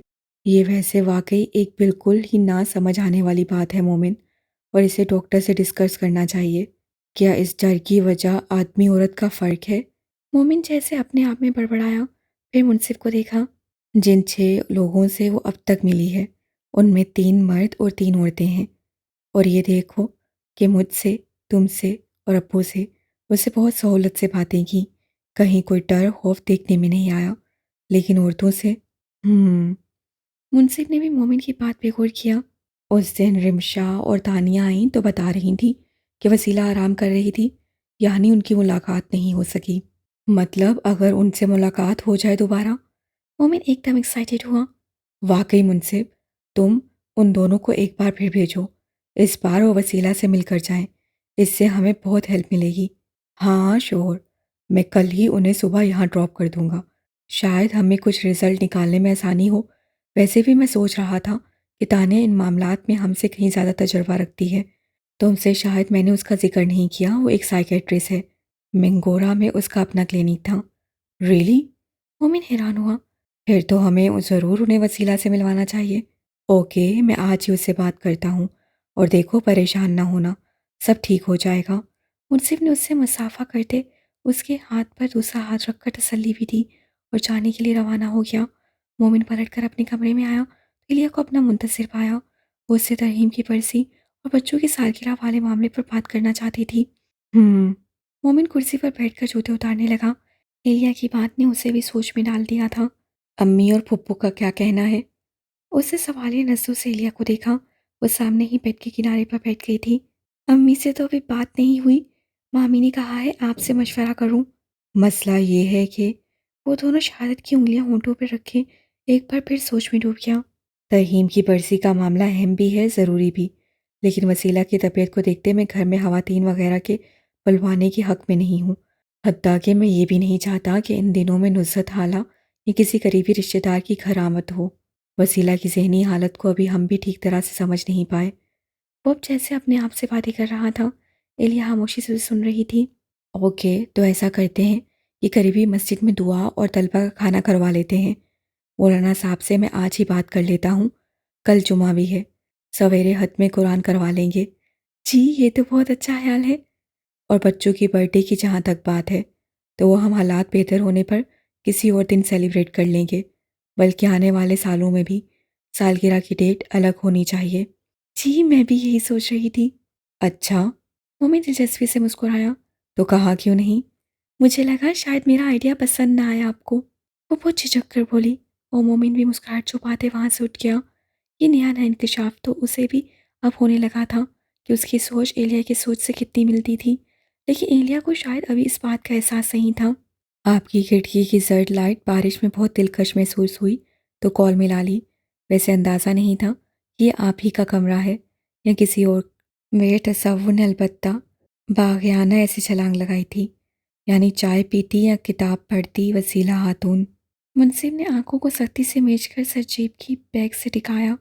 पुरानी बातें दर्द बनकर अंदर फैल रही थीं। आज एक मुद्दत बाद वसीला से मुलाकात हुई थी। उसके महसूसात को उसके अलावा कोई भी नहीं समझ सकता था। फिर मुलाकात भी ऐसी अजीब। काश के वसीला ने उस पर गुस्सा निकाला होता, चीखी चिल्लाई होती, गिले शिकवे किए होते। लेकिन वो अजनबी नहीं था। मुंसिफ की नज़रें एक बार फिर वसीला की खिड़की पर जमी थी। शाम को थाने का एक चक्कर और लगाना पड़ा तो मुंसिफ को वो शाम याद आ गई जब बरसती बारिश में कैदी बाहर निकलने की जिद कर रहे थे और उसे घर से बुलाया गया था। तब उसने ऑफिस से निकलकर यूं ही बेहासा वसीला को मैसेज किए थे, जिस पर वो असहद घबरा गई थी। उनसे उस वक्त भी शाम के धुंधलके में ऑफिस से निकलकर वसीला के घर की खिड़की को दूर से बैठा देख रहा था और आज दोपहर की मुलाकात, जो तब से जहन के पर्दे से ओझल ही नहीं हुई थी, उसे दोहरा रहा था। मालूम नहीं चित्राल में वसीला का वास्ता किन औरतों से पड़ा था कि उसकी नागवार याद उसके जहन से चिपक कर रह गई थी। पता नहीं उन औरतों ने वसीला से कैसा सलूक किया था कि वो डर और खौफ के शदीद असर में आ गई थी। सर की चोट का जिम्मेदार कौन था? और ऐसी चोट कि आज वो उस समेत अपने सभी घर वालों को पहचान नहीं पा रही थी। मुंसिफ की जीप सड़क किनारे रुकी हुई थी और नसें बार बार उस खिड़की की जाने भटक रही थीं जिसके पीछे बैठी वसीला चंद माह पहले वाली वसीला से अक्सर मुख्तलिफ थी। ना सिर्फ उसकी सहनी हालत बल्कि दिखाई देता हुलिया भी पुरानी वसीला से मैच नहीं करता था। अरहम की बीवी बनकर वसीला ने ना जाने क्या कुछ सहा था, पर मुंसिफ के अफसोस की वजह उसका वो फैसला था जिसने आज वसीला को इस हाल में पहुंचा दिया था। काश उससे अरहम के तानों को इतनी संजीदगी से ना लिया होता। काश ये मामला उसकी गैरत का सवाल ना बनता। और आगे आगे क्या होने वाला है? अरहम उसका दायाजाद, वसीला उसी दायाजाद की बीवी। इधर वो मैमूना और इमशा की सगी बहन के तौर पर भी सामने आई थी। मुंसिफ से उसके हवाले तब्दील होने वाले थे। क्या था आखिर इस सच के नतीजे में उन दोनों का मुस्तकबिल? वो मुस्तकबिल जो शायद उन दोनों की राहों को कुछ और कठिन बना सकता था। मुंसिफ के हाथ स्टीयरिंग पर सख्त हो रहे थे। कोई भी सोच किसी राह को सहल करते दिखाई ना दे रही थी।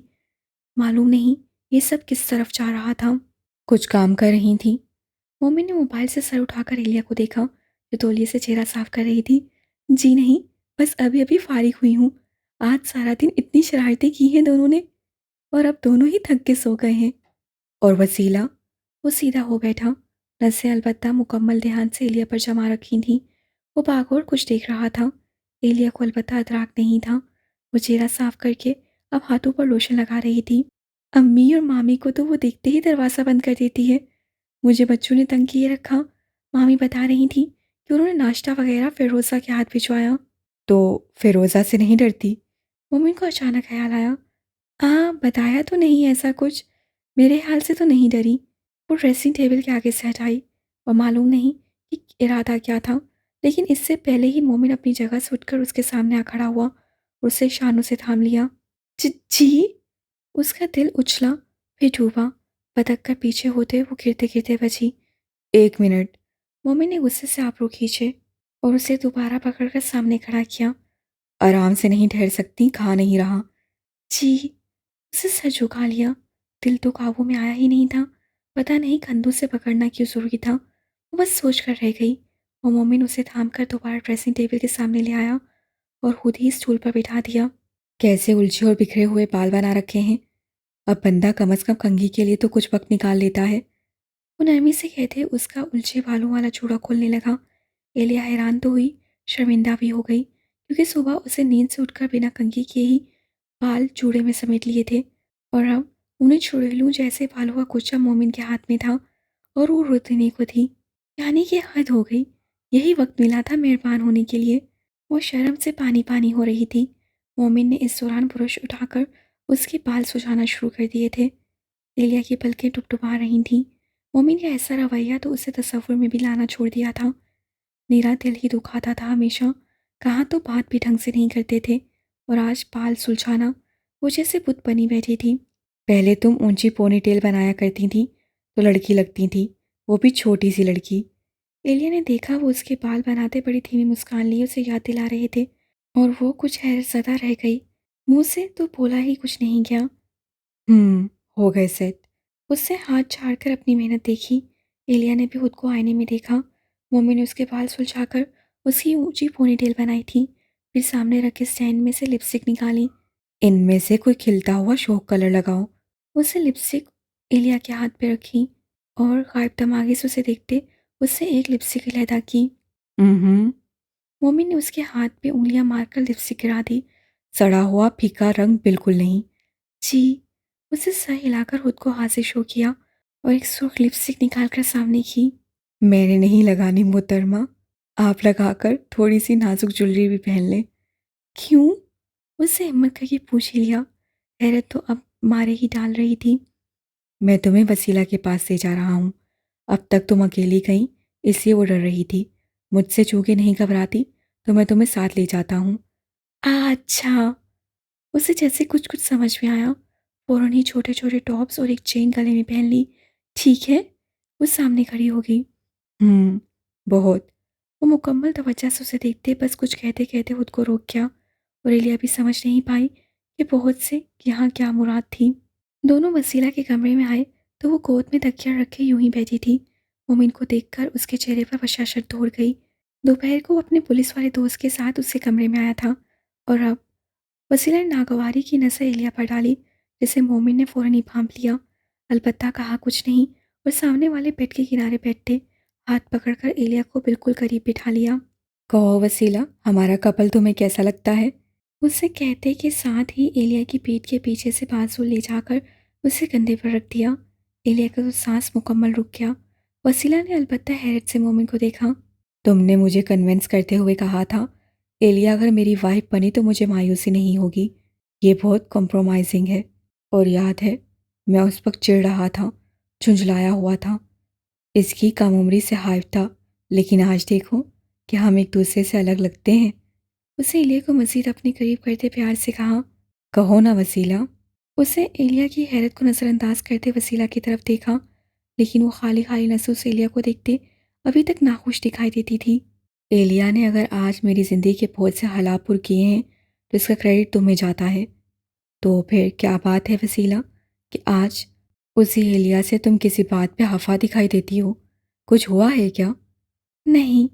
वसीला ने सर नफ़े में हिलाया, लेकिन ऐसा कहते हुए उसकी हौसला नज़रें एलिया पर थी, जैसे कोई खौफ कुछ कहने के आड़े आ रहा हो। हम सब तुम्हारे अपने हैं वसीला, और ये चाहते हैं कि तुम जल्द से जल्द ठीक हो जाओ। अगर आप मुझसे खफा हैं अभी तो मैं माफ़ी मांगती हूँ आपसे, लेकिन प्लीज़ नाराज़ ना रहें।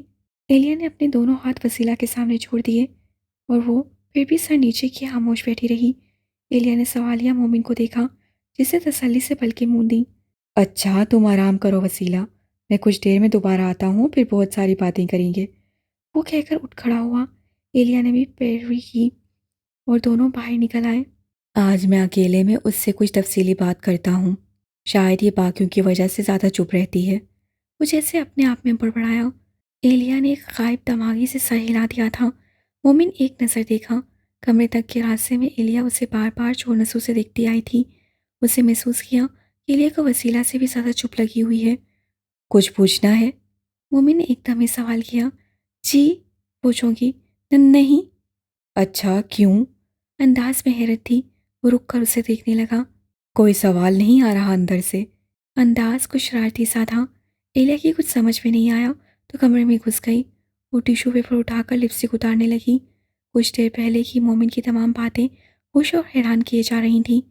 हालांकि ऐसी बातें कहाँ करता था जो अभी कुछ अरसे से शुरू कर दी थी। अच्छा भला वो उससे मुखातिब हो लिया करती थी, बातचीत भी सहूलत से कर लेती। अब तो बोलती ही बंद हो गई थी। क्यों उतार रही हो? वो उसके पीछे आ खड़ा हुआ था। आईने में उसे देखता नजर आया तो घबराकर सामने से हट गई। मोमिन ने कलाई पकड़कर उसका रुख मोड़ा तो हैरान हैरान नजरों से देखते पीछे हटने लगी। मोमिन भी आगे आता गया, यहाँ तक कि वो दीवार से लग गई। मोमिन ने हंसी रोकते संजीदा चेहरा किया और दोनों हाथ अपने सीने पर बांधे। तुम्हें पूछना चाहिए कि वहाँ वसीला के सामने में वो सब बातें क्यों कर रहा था? जवाबन वो सर झुकाए खड़ी रही कि पूछना तो चाहती थी पर हिम्मत नहीं थी। एक्चुअली मैं ये सब वसीला का खौफ दूर करने या यूं कह लो उसके जहन में पुरानी यादें वापस लाने के लिए कर रहा हूँ। तुमसे उसका बात ना करना और घबराना मुझे उस वहम में डाल रहा है कि कहीं उसकी याददाश्त पर असर ना पड़ा हो। तुम्हारी पोनी टेल इसलिए बांधी ताकि उसे पुरानी एलिया की याद आ सके। अब हमने अपना ज़्यादा वक्त उसे पुरानी बातें याद दिलाने में लगाना है। मैंने हमारी शादी की याद दिलाई, कुछ झूठ बोले, सिर्फ उससे पुरानी यादें दोहराने के लिए। छी! एलिया ने खुद को मुझसे जाहिर करते जोर से सर हिलाया, लेकिन ये आंखें कम बंद एक ही लफ्ज़ झूठ पर नम हो गई। वो सर नीचे किए जोर जोर से पलकें झपक रही थी ताकि पानी नीचे न गिरे और पीछे से मजीद आंसू तो बिल्कुल ही ना आए।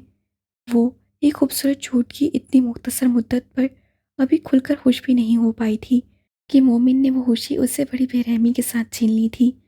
मोमिन ने उसकी पलकों के पानी को दिलचस्पी से देखा। होंठों पर हंसी आई।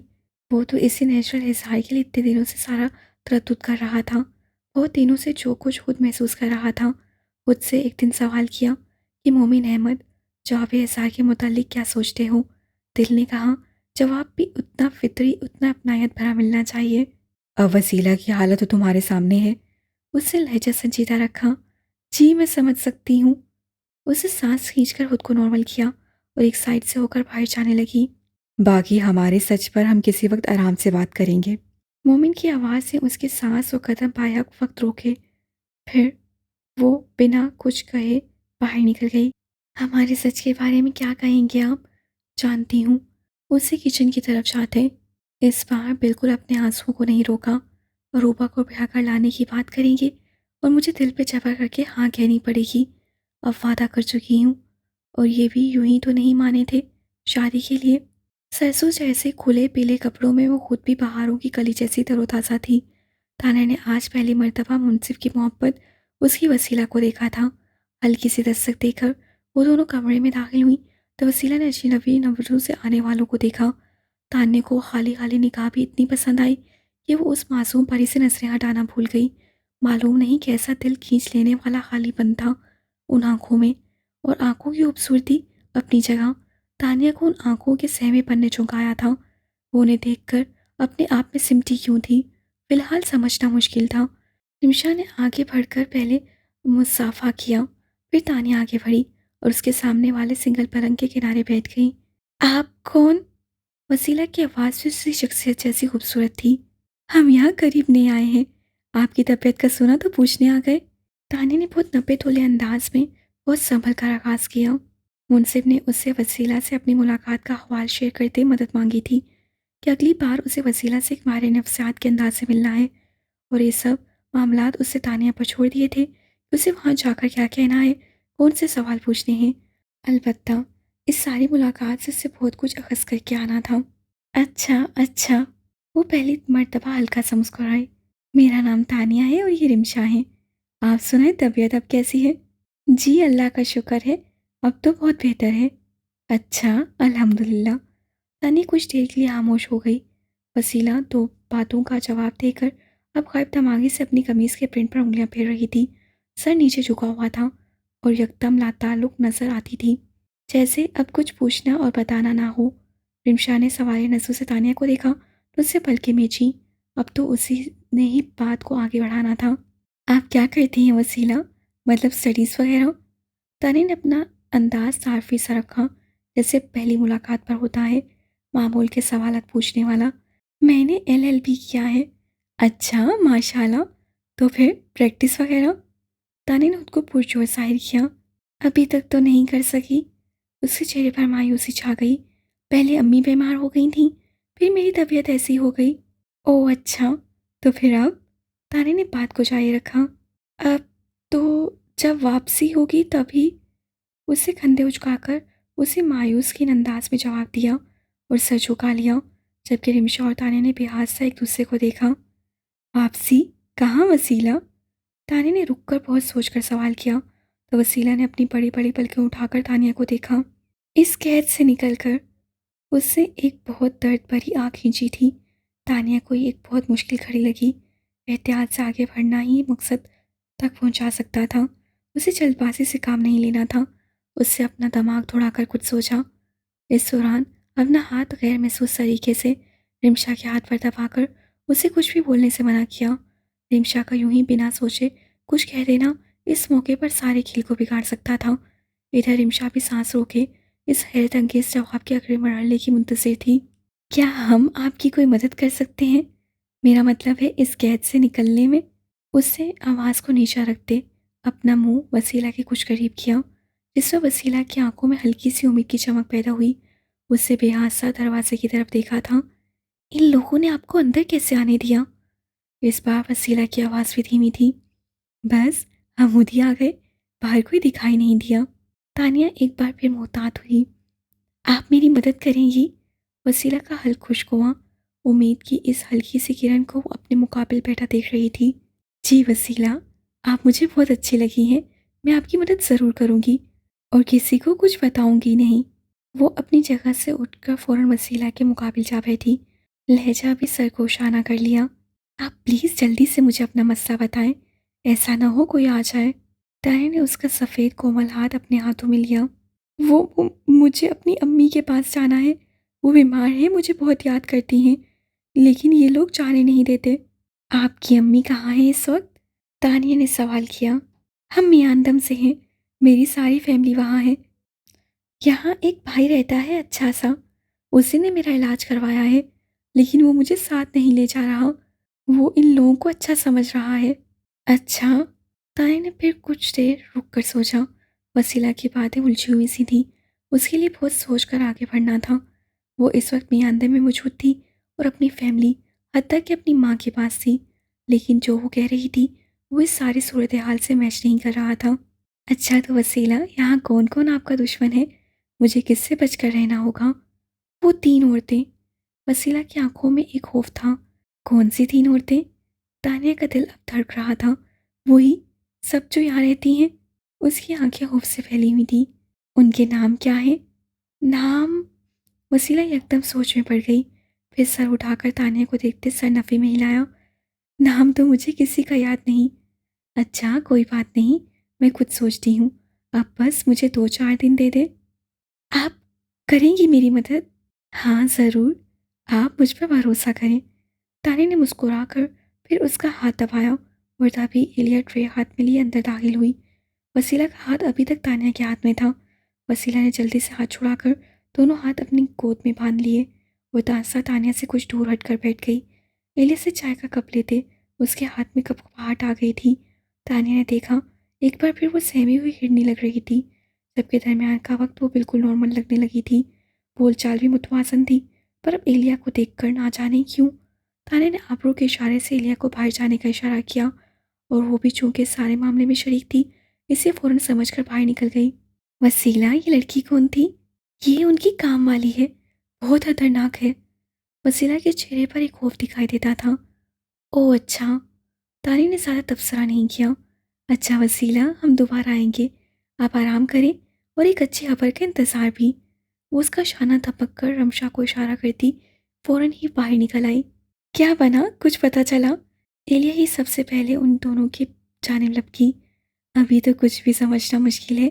मेरा ख्याल है मुझे आने वाले दिनों में दोबारा वसीला से मुलाकात करनी होगी। उससे आहिस्ता आहिस्ता ही खोला जा सकता है, ताकि उसके ज़हन पर किसी किस्म का दबाव ना पड़े। और ज़रा देर को रुकी, क्या मैं मोमिन भाई से बात कर सकती हूँ? जी जी, आप मेरे कमरे में आ जाएं, वो उधर ही हैं। एलिया उन दोनों को लिए कमरे में आई तो मोमिन इस शराबी कैफियत में यहाँ वहाँ टहल रहा था। आपी को उससे गोद में उठा रखा था। एलिया ने आगे बढ़कर आपी को उससे ले लिया। मोमिन बिना कुछ कहे बस सवाले नजरों से तानिया को देख रहा था। तानिया ने वसीला और अपनी गुफ्तगू दोहरा दी। तो आपको क्या लगता है मिस तानिया, इस सब बातों का क्या मतलब हो सकता है? मामला तो याददाश्त का ही लगता है, लेकिन ये सिर्फ याददाश्त का जाना नहीं हो सकता, क्योंकि वसीला के अंदर कुछ खौफ भी हैं और मुझे लगता है वक्तन फ़वक्तन उससे मिलते रहना बहुत ज़रूरी है। क्या आप हमारी मदद करेंगी तानिया? ए ने बेहासा सा कुछ ऐसे पूछा जैसे मिन्नत कर रही हो। तानिया के साथ मोमिन ने भी चौंक कर एलिया को देखा। वो अपनी पलकें ज़बरदस्ती चपक रही थी।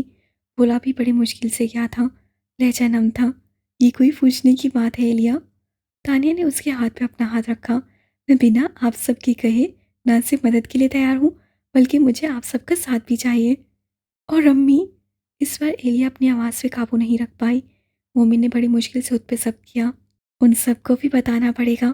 अगरचे ये एक मुश्किल मरहला होगा, लेकिन ये बहुत ज़रूरी है, क्योंकि हम सब ने मिलकर वसीला को इस मर्ज से निजात दिलानी है। तानिया का लहजा आत्मी था। एलिया ने आंसू से भरी आंखें मोमिन की जानिब उठाई, जिस पर उसे तसल्ली अमेज़ अंदाज से सर हिलाया। हम कर लेंगे, डोंट वरी। और वसीला का बाकी इलाज, मेरा मतलब है वो दुआएं वगैरह। मोमिन ने इस बार सवालिया अंदाज में तानिया को देखा। उसके लिए मुझे वसीला के सर्जन डॉक्टर से बात करनी होगी, लेकिन फ़िलहाल मुझे 1-2 मरतबा फिर से यहाँ आकर वसीला से बात करनी होगी। उसकी याददाश्त के मुतालिक हतमी राय कुछ वक्त के बाद ही दे पाऊँगी। लेकिन बहरहाल तसल्ली रखें, इलाज से वसीला ठीक हो सकती है और बहुत जल्द इंशाल्लाह। तानिया पुरयकीन थी या नहीं, लेकिन उन सबके सामने अपना लहजा मुस्तकिम रखा। हाँ, बस एक बात का ध्यान रहे कि आप सब वसीला से बहुत सोच समझ कर बातचीत किया करेंगे। ऐसा कोई सवाल मत करें जिससे वसीला के दिमाग पर और बर्डन पड़े। तानिया खड़ी होगी। नहीं, मैं सबको मना कर दूंगा, सवाए आपके वसीला से कोई भी कुछ जानने की कोशिश नहीं करेगा। आप चूंकि पेशेंट्स को डील करना जानती हैं, तो ये काम भी आप ही कीजिएगा। मोमिन भी उठ खड़ा हुआ। रमशा और तानिया जाने की इजाज़त लेकर उसी वक्त रवाना हो गए और एलिया ने थके थके अंदाज में मोमिन को देखा जिसके सर पर अब एक और बड़ी जिम्मेदारी आ गई थी और उसने भी जैसे ठान ली थी कि अब अगर बताना है तो फिर देर कैसे। वो उसी वक्त रिजवाना फूफू और अम्मी की तरफ रवाना हो गया। रात कुछ आधी से ऊपर बीत चुकी थी। मोमिन को तो कुछ ऐसा ही लगा जैसे वो बहुत लंबी नींद से जागा हो, और वो भी किसी आवाज़ से। उसने उठकर सामने देखा। सोने की तरतीब अभी तक वही थी। आबी उसके पास बेड पर सोता था और रीबा नीचे मैट्रेस पे एलिया के साथ। लेकिन मधम सी बाहर से आती रोशनी में सिर्फ रीबा सोई दिखाई थी। एलिया कमरे में कहीं नहीं थी। बच्चे तो दोनों बेखबर सो रहे थे। मालूम नहीं उसकी आंख कैसी आवाज़ से खुली थी। उसने कमरे के दरवाजे को देखा कि शायद एलिया किसी काम से बाहर निकली हो और उसी की आवाज़ आई थी। लेकिन कमरे का दरवाज़ा बंद था, हत्ता के चुटकनी भी चढ़ी थी। उसने बालों में हाथ फेरते वॉशरूम के दरवाजे को देखा, लेकिन नीम हुआ दरवाज़ा तारीख दिखाई दिया। एलिया अंदर गई होती तो लाइट जल रही होती।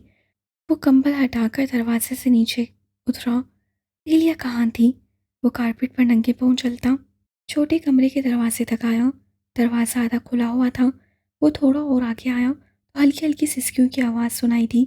यहाँ नाइट बल्ब ऑन था। मोमी ने लाइट ऑन करने के लिए स्विच बोर्ड की तरफ हाथ बढ़ाया, लेकिन फिर बच्चों के डिस्टर्बेंस के ख्याल से वापस खींच लिया। एलिया को भी किसी की आमद का एहसास हुआ तो उसे सर उठाया। क्या हुआ? रो क्यों रही हो? वो उससे करीब नीचे कालीन पर बैठ गया। एलिया क्या हुआ? कुछ नहीं। उससे अपना चेहरा हथेलियों से रगड़ा और अपनी जगह से उठने लगी जैसे अपनी ऐसी कैफियत के सामने आने पर शर्मिंदा हो। लेकिन मोमिन ने उसे उठने नहीं दिया। वो कलाई से पकड़कर उसे दोबारा बिठा दिया। बताओ ना क्या हुआ है? बस वैसे ही दिल भर आया। वो नीचे देख रही थी। वसीला की वजह से। मोमिन ने नरमी से इस्तफसार किया। एलिया की कलाई अभी तक उसके हाथ में थी। एलिया ने वसीला के नाम पर पहले हाँ में सर हिलाया, फिर ना में। मोमिन मजीद हैरान हो गया। क्या मतलब एलिया? यार साफ साफ बताओ। वसीला आपी की परेशानी तो है, लेकिन अम्मी की बहुत फिक्र है। उनकी हालत देखी थी शाम को। वो कहते साथ फिर सिसकने लगी। मम्मी ने तानिया और रिमशा के जाने के लिए कुछ ही देर बाद अम्मी और पप्पो को पास बिठाकर सारी सूरत हाल बताई थी। फौरी तौर पर तो उसे हरगिज ऐसा नहीं लगा था कि पप्पो ने बात को इस कदर संजीदगी से लिया है। लेकिन कुछ ही देर में उनकी तबीयत ऐसी बिगड़ गई कि उन्हें इमरजेंसी ले जाना पड़ा। शुगर लेवल और ब्लड प्रेशर दोनों ही बहुत हाई थे। 3 घंटे उन्हें हॉस्पिटल में रखा गया। शाम को घर वापसी हुई और उनकी तबीयत करते बेहतर लगी। अगर अम्मी को कुछ हो गया तो वसीला आपी को तो खबर भी नहीं होगी कि उनकी माँ के साथ क्या हुआ। वो तो अम्मी को पहचानती ही नहीं। मुझे इतना डर पहले कभी नहीं लगा। वो हिचकियाँ लेकर रोती कहती चली जा रही थी और अपने आप में सिमटी जा रही थी। तेरी माँ भी दुनिया से चली गई, वसीला अभी पहचानने से इनकारी है, और अम्मी की हालत किसी मुआवजे से बेहतर हुई है। लेकिन अगर उन्हें कुछ हो गया तो मैं बिल्कुल अकेली हो जाऊंगी। किसी को कुछ नहीं होगा पागल, और अकेली क्यों? हम सब हैं ना। मेरे घर वाले मुझसे दूर जा रहे हैं। और मैं कुछ नहीं हूँ तुम्हारा। आप भी तो कुछ नहीं लगते। वो अचानक ही चेहरा हाथों में छुपाकर इतना रोई कि बहुत देर तक मोमिन चुप का चुप बैठा रह गया। मुझे यहाँ दिल में। वो सिसक सिसक कर फिर बोलना शुरू हो गई। मोमिन बागौर उसे सुन रहा था। बड़ी देर से बहुत दर्द हो रहा है, जैसे एक एक करके सभी बिछड़ने लगे हैं, दूर जाने लगे हैं। मेरा फिर दिल चाहता है हम भी क्यों जिंदा हैं। हमारे साथ ऐसा क्यों हो रहा है? मेरी बहन के साथ वहाँ क्या हुआ होगा? वो क्या कभी बता पाएंगी? क्या हम सब पहले की तरह खुश? वो अपने रोते लहजे की वजह से बात भी मुकम्मल नहीं कर पा रही थी। सिसकियाँ उसके कंट्रोल से बाहर थीं। बस करो एलिया, बस करो। मोमिन ने बेख्तियार उसे अपने सीने से लगा लिया। वो बिल्कुल ही आपे से बाहर हो रही थी। मोमिन जानता तो था कि वो कितने नाजुक, कितने हसास दिल की मालिक है, लेकिन ये हसासियत आज उसे कितना दर्द दे रही थी। कहीं उसकी एलिया को कुछ हो ना जाए। मोमिन का दिल बड़े कर्ब से धड़का था। उससे एलिया को मज़ीद खींच लिया। ना मैं तुम्हें कुछ होने दूंगा, ना ही वसीला, ना पुप्पो। तुम सब मेरे लिए बहुत कीमती हो। वसीला हमें पहचानेगी, हमारे बीच वापस आएगी, ये मेरा तुमसे वादा है एलिया। वो उसके बालों और उसकी पूंछ को मोहब्बत की नरमी से सहला रहा था। मत भूलो कि सिर्फ पुप्पो और वसीला ही तुम्हारी फैमिली नहीं। अम्मी, बाबा, हमारे बच्चे, मैं, हम सब तुम्हारी फैमिली हैं। मैं तुम्हें कभी खुद से जुदा नहीं होने दे सकता। तुम्हारी ज़िंदगी, तुम्हारी खुशियाँ सिर्फ मोमिन से मुकम्मल होंगी। तुम कभी कोई हसरत, कभी कोई अधूरापन महसूस नहीं करोगी। मेरी मोहब्बत, मेरे दिल, मेरी पूरी ज़िंदगी पर तुम्हारा हक है एलिया। वो उसे लिपटाए कहता जा रहा था और एलिया पिछला दर्द भूलकर एक नई हैरत में गर्क थी। मोमिन की बातें, उसका ये रूप, वो खुद भी नहीं जानता था कब उसकी तसल्ली उसके दिल की कैफियत में शामिल होती उसे बेखुद करती गई। वो जो कह रहा था हरगिज़ सोचा समझा हुआ नहीं लग रहा था। वो तो जैसे अंदर से अपने आप बाहर आ रहा था। बड़ी देर बाद मोमिन की गिरफ्त कुछ अचानक जैसे एक झटके से ढीली पड़ी और वो ख्वाब की कैफियत से बाहर आया। तब बड़ी देर बाद इर्द गिर्द के माहौल को बागौर देखा, समझा और यूं ही समझ में आया। वो फ़ौरन वहाँ से उठकर बाहर चला गया। बड़े कमरे में आकर दीवार से पुष्टि खाते दोनों हाथों की उंगलियां लबों पर रखे वो अपने ही जुमलों पर हैरतज़दा था। ये इतनी ढेर सारी मोहब्बत कैसे और कब से उसके अंदर समा गई थी। वो तो खुद बेखबर था अपने जज्बात से, अपने दिल। वो बेहास था हंसियाँ, ये दिल, ये भी क्या अजूबा तहलीक है कुदरत की। सोच बाजार से उसे क्या लेना, कब और कैसे कोई बिना आहट के दबे पौंद आ जाए। और बंदा हैरान खड़ा सोचने लगे कि उसके साथ क्या हुआ। रिजवाना की तबीयत आज बिल्कुल ठीक लग रही थी। एलिया नाश्ता लेकर अम्मी के पास आई तो नूदत मामी उसके पास बैठी थी। खाना खिलाकर उससे अम्मी को दवाइयाँ वगैरह दी। अब वो नॉर्मल अंदाज में वसीला की प्रॉब्लम को डिस्कस कर रही थी और तानिया की बातों को सुनने के बाद कदरे उम्मीद भी लग रही थी। मामी ने उनकी तानिया से फ़ोन पर बात करवाई थी, जिसके बाद वो और भी मुतमिन लग रही थी। मोमिन ने ही रात हॉस्पिटल से वापस आकर तानिया से बात की थी कि रिजवाना आंटी की तसल्ली की खातिर वो इस मामले को बहुत आम और मामूली नौयत का बताएगी। तानिया खुद भी खासी समझदार थी, उसे रिजवाना आंटी की खूब तसल्ली करवाती थी। एलिया उन्हें दवाइयाँ देकर वापस किचन में आई तो मोमिन वहाँ खड़ा कफ के बटन बंद कर रहा था। रात की बातों के नए नए एहसास ने एलिया के कदम सिर्फ झिझक से नहीं रोके थे, बल्कि उनमें एक खुशगवारियत, एक नाकाबिले बयान से अपनायत भी थी। वो मोमिन की तरफ मुकम्मल देख नहीं पाई और चूल्हे की तरफ बढ़ गई। उससे मोमिन को नाश्ता देना था, लेकिन दिमाग बिल्कुल गैर हाजिर हुआ था। वो चूल्हे के नज़दीक आकर रुकी ज़रूर थी, लेकिन ध्यान का खाना बिल्कुल ब्लैंक था। उसे चूल्हा जलाकर मोमिन के लिए चाय गर्म करनी थी, लेकिन वो वहाँ खड़ी खाली खाली नज़रों से कैतली को देख रही थी। उसे क्या करना था, कुछ याद नहीं आ रहा था। मोमिन कुछ देर तो साकित खड़ी एलिया को देखता रहा, लेकिन फिर समझने में बस थोड़ा वक्त लगा। उसके होंठों पर मुस्कुराहट आई। एलिया की उसकी जानिब पुश थी, मुंह कैतली की तरफ था। वो चंद कदम आगे आते बिल्कुल उसके बैग पर आया और एक हाथ साइड से आगे ले जाते चूल्हा ऑन कर दिया। एलिया एकदम चौंक कर पूरे हुई और बिला वजह इधर उधर हाथ मारने लगी। दिमाग अभी भी हाथ से नहीं लग रहा था। उसे अब चाय का कप और छलनी निकालनी थी, लेकिन उससे हाथ में प्लेट उठाई थी। मोमिन ने दोनों लब दांतों में दबाकर हंसी रोकी, खुद ही कप और छलनी भी सीधी किए, अपने लिए चाय डाली। एलिया सामने स्लैब को देखते हाथ में हनूस प्लेट लिए खड़ी थी। मोमिन ने चाय का कप उठाया और उसके नज़दीक आकर चेहरा उसके कान के करीब किया। मैं चाय के साथ प्लेट नहीं पराठा खाया करता हूँ, और वो शायद हॉट पॉट में होगा। वो उसे याद दिलाता छोटी टेबल के करीब जा बैठा और एलिया शर्मिंदा से मुस्कुरा दी। हर तेरी तस्वुर में नहीं बल्कि हकीकतन माथे पे मारी, जिससे मोमिन को और भी हंसी आई। एलिया ने हॉट पॉट उसके सामने लाकर रख दिया। अंडा बना दूँ? नहीं, बस मक्खन और शहद। उसे खुद ही उठाकर अपने करीब कर लिए। एलिया वापस पलटने लगी जब मोमिन ने कलाई पकड़कर रोका। बैठो। जी। वो फौरन ही किसी मामूल की तरह सामने कुर्सी पर टिक गई, हाथ अलबत्ता छुड़ा लिया। नाश्ता कर लिया है? मोमिन ने पूछा तो उससे सर नफ़ी में हिलाया। मोमिन ने मुस्कुराकर अपने पहले नो वाले को देखा और थोड़ा सा आगे होते हाथ एलिया के मुंह के करीब किया। एलिया ने हैरत से देखा, लेकिन फिर आगे बढ़कर ले भी लिया। जाओ अपनी चाय ले आओ, मिलकर नाश्ता करते हैं। लेकिन वो घड़ी देखने की कोशिश कर रही थी, जैसे याद दिलाना चाहती हो कि वो लेट हो रहा है। मुंह से अलबत्ता कहा नहीं गया। क्या लेकिन? जाओ चाय ले आओ, आज से हम इकट्ठे खाया करेंगे। जी, वो मैं चाय नहीं पीती। उससे अपनी मजबूरी बताई और मोमिन पूरी तरह हैरान हुआ। उसे वाकई नहीं पता था। बड़ी बदसौक हो, कमाल है। चाय क्यों नहीं पीती? बस पता नहीं, बचपन से कभी नहीं पी। तो अब पिया करो, बहुत मज़े की होती है। मोमिन ने मुस्कुराकर अपना कप उसके आगे खिसकाया और हिलिया, जो बड़ी देर से खुद को जैसे किसी मुश्किल में घिरा महसूस कर रही थी, एकदम मुस्कुरा दी। मोमिन की हल्की फुल्की बातें खुद ब खुद रात के असर को दोस्ती के रंग में ढाल रही थीं और वो इतनी देर से साकित दिमाग के लिए इन लम्हों की खूबसूरती खुद अपने हाथों से खारिज कर रही थी। अगरचे ये भी मोहब्बत की गहराई थी। जितनी शिद्दत से हम किसी को अपने अंदर महसूस करते हैं, सामना होने पर वही हमें पत्थर का बना देता है। लेकिन मोमिन मर्द था, अपने कहे का मान रखने वाला मर्द, जो उससे रात कहा अगरचा बिना सोचे समझे, बिना तय किए अदा हो गया। लेकिन अब जब एहसास हो चुका, तो कैसे मुमकिन था कि वो दोबारा उसी मुकाम पे जा ठहरता। एलिया ने चाय का कप हाथ में लेकर एक घूंट लिया और कप वापस रखते मोमिन की तरफ देखा। जी, बहुत अच्छी है। हम्म।